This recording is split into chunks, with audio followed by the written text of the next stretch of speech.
You ever wonder what you're doing different from someone that's wealthy with your paycheck? One of the things that turned their life around was they started asking, when they started looking at purchasing something, they started asking how much. So rich people ask how much. Broke people, and I've been both, brother, okay? Broke people ask how much down and how much a month. Now, I did a lot of consulting for some wealthy people, and I got a few things that I noticed that they did different that you are probably not doing. Most people go broke the moment they get paid. The narrator asks if you are spending your first paycheck like the poor or the wealthy. Then the narrator explains what poor people do. They buy new clothes. They upgrade their phone. They celebrate like they have made it. The narrator adds that emotion and strategy are involved, and instant gratification equals lifelong debt. Now, managing money effective is crucial for building and maintaining wealth. People who are financially successful often approach their paycheck with a strategy and maximize their financial growth. And here's 12 things that wealthy individuals do different with their paycheck that you do not. Now, before we go into all this video, I'll just need to let you know I'm not a financial advisor. I'm a business consultant, but I get to talk to a lot of wealthy people and I get to see people manage their money for businesses, some of them millions, some of them tens of millions, and some of them only a few $100, counting on what type of business they have. And I got to see what wealthy people do and how they manage their business and personal life after I asked them a bunch of questions. So, what was the first thing that they do?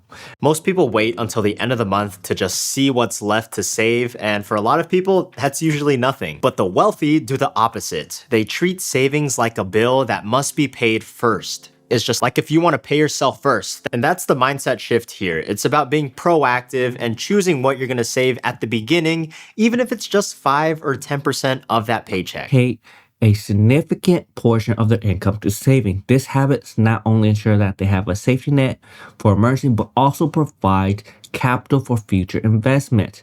So by consistently saving, they enable themselves to take advantage of opportunity as they arise, which can be critical for increasing your wealth. So that is not a very big surprise.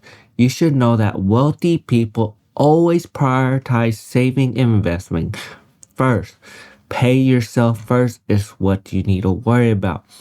So if you want to become wealthy and say be unwealthy and be part of the 1%, you will have to learn to prioritize savings.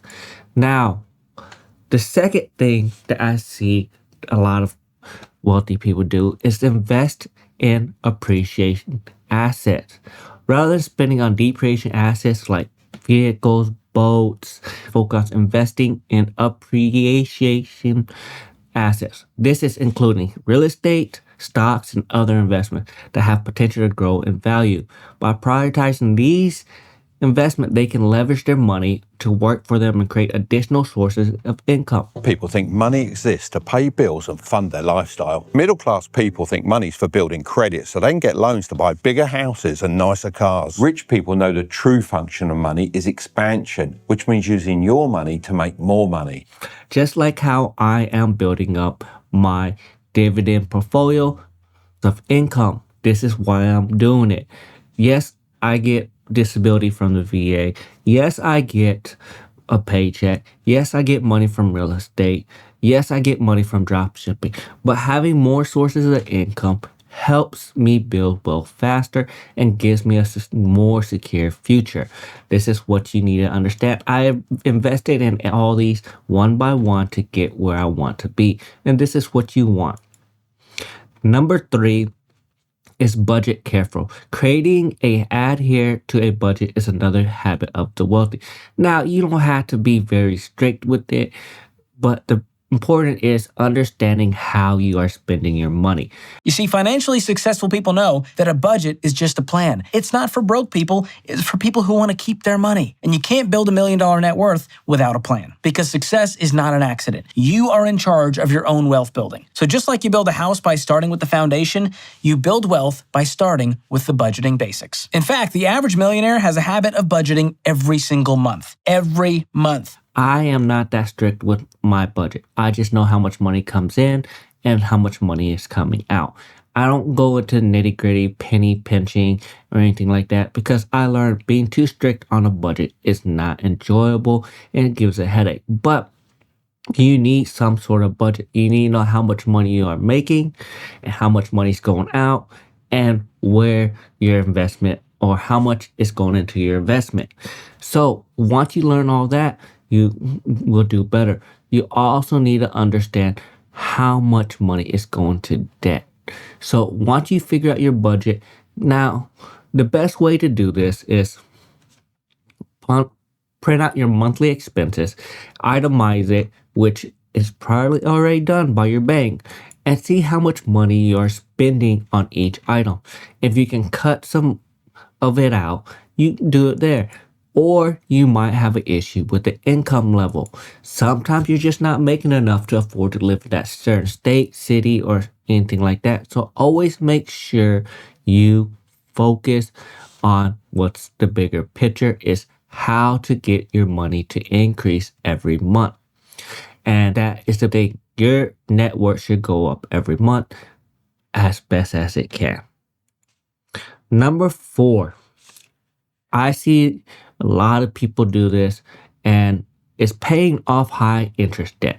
Wealthy people don't like high interest debt.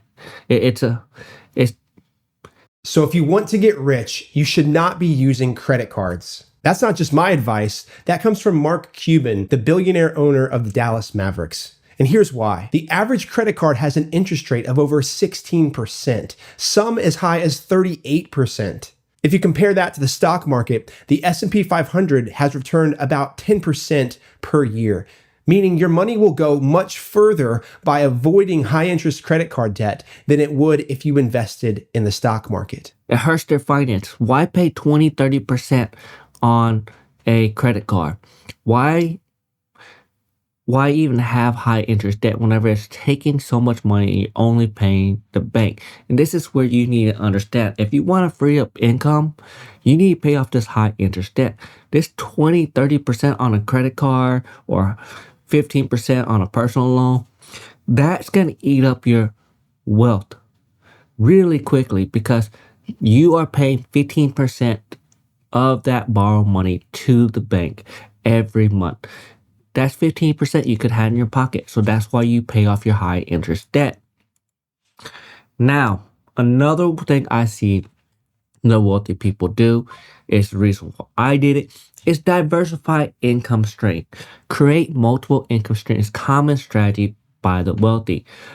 The average millionaire has 7 to 8 income streams. Only one is one-to-one or done for you. Now, by diversifying your income, the reduce reliance on a single source. That means you don't have to worry about your 9 to 5. If you lose it, you still can survive. This is why I tell you to make sure you diversify your income. That's something I see a lot of wealthy people do. And somewhere between 7 to 12 stream of income is what wealthy people have. And now, it's not always the best thing to worry about this, but at the end of the day, having more stream of income will help you. And yes, there's some people that disagree, but as long as you know that each stream of income will help you in the long run and doesn't take too much time, you are fine. It's whenever every stream of income takes a lot. Example. When I was in my early 20s, I had 9 income streams and I was poor. And the reason I was poor was because I was spreading myself between 9 different things, because I thought that I had to have lots of income streams because that's what rich people did. But it turns out that rich people have many income streams after they made all their wealth with one. And so they go all in on one thing, build their wealth, and then diversify that wealth into many things later. And if you have 3 jobs, I'm talking about full-time jobs, that's 8, 16, That's 24 hours a day you're wasting on 2-3 jobs. You're not going to do very well. Even having 2 full-time jobs, that's 16 hours a day that you are wasting. So not every stream of income is the same, and you need to make sure you understand different ways to build a passive income. And this is where you have to figure out for yourself what stream of income you want and how many do you need to survive. Number 6 is focusing on long-term goals. This is where I tell you that short-term financial needs is not very good. Rich get richer, the poor get poorer. Why? It's because the rich think about wealth and affluence all the time. And what do the poor think about? The poor think about lack, loss, and limitation, risk, danger, fear, failure all the time. Clear understanding what do you need financially, because things like retirement saving, education funds, major purchase, those are all needing to do with the plan. So focus on your long-term plan so that you could do better in the future. And that's number 6. Number 7, I see wealthy people do is they continue their education themselves. So instead of going to a institution, sometimes they just continue their education by reading books about successful financial management. Wealthy individual dedicate time to learn about the financial market, investment strategy, the emerging economy trend. Ongoing education required, and I see a lot of wealthy people do. They just don't sit at home and do nothing. They do a lot of research and studying on themselves. I do it all the time. I'm always reading on stocks. I do videos on it, and you see that I'm studying it. I'm seeing what are common trends, what are good, and it takes just years of practice, and this takes with education. Now, number 8. And before you do number 8, make sure you talk to a tax strategist to make sure you're not putting yourself in a bad situation. Number 8 is leveraging tax advantage. Wealthy individuals always utilize tax advantages, maximize their income and investment. And this is where you might want to contribute to your retirement account, investing in tax advantage accounts, or taking advantage of deduction by credit. And this is where you need to understand the tax law, and it can be minimized by tax burden, but make sure you talk to a tax professional that they can help you with this. Number 9 is another big thing I see is setting up automatic transfer. Now, this is one of the things that a lot of wealthy people, they have their money automatically set to invest, savings, automatically go into a separate account. If they want to buy a house, they separate their money automatically, don't even think about, and whatever's left over is what they use to play with. Now it's time to build a system that's going to make you wealthy. You know why I love systems? Because in a way, I'm lazy. I don't want to have to wake up every morning. Oh, what should I wear? What should I eat? Where should I go? Who should I don't want that. I just want a system that with cold, clear logic tells me exactly what to do. Don't be misled. This system does not control me. I build the system so I can decide what I want to happen. That sounds like a pretty good deal with me. You don't have to worry about budgeting if you separate your income automatically. So make sure you try this. I do it myself. I don't look at a budget because I set my budget prior. I invest $1,000 here, $1,000 here, and all of a sudden I feel better. Now, number 10 is maintaining an emergency fund. Now, like and subscribe to my video, but the biggest part about this, having an emergency fund is crucial for financial stability. And you need about 6 months in your emergency fund of necessary spending. That means to keep your 4 walls up, to feed your family, your electric and water. You need to have 6 months in emergency funds, and make sure you handle that. Because if you do not, eventually you are going to have an emergency, and it's going to hurt if you do not have that money, because most likely you will have to put it on a high interest credit card to afford what just happened. So maintaining an emergency fund is very important to maintain your wealth. Number 11 is support charitable cause. I see a lot of financial wealthy people in their bank statements support causes. Now, they might do it because it's a tax strategist, or they might do it because it's the kindness of the heart. But I see a lot of wealthy people do this, so I just added it on here. Number 12 is a very important one, is review and adjust financial plan regularly. I do this all the time. I get a raise, I will look at what I have been doing and make adjustment to my investment, my paying myself first, my fund money. This is all the things I look at. So make sure you review and adjust financial plan regularly. And that is the 12 things I see wealthy people do. Now, like and subscribe to my video, and that's all I got for you.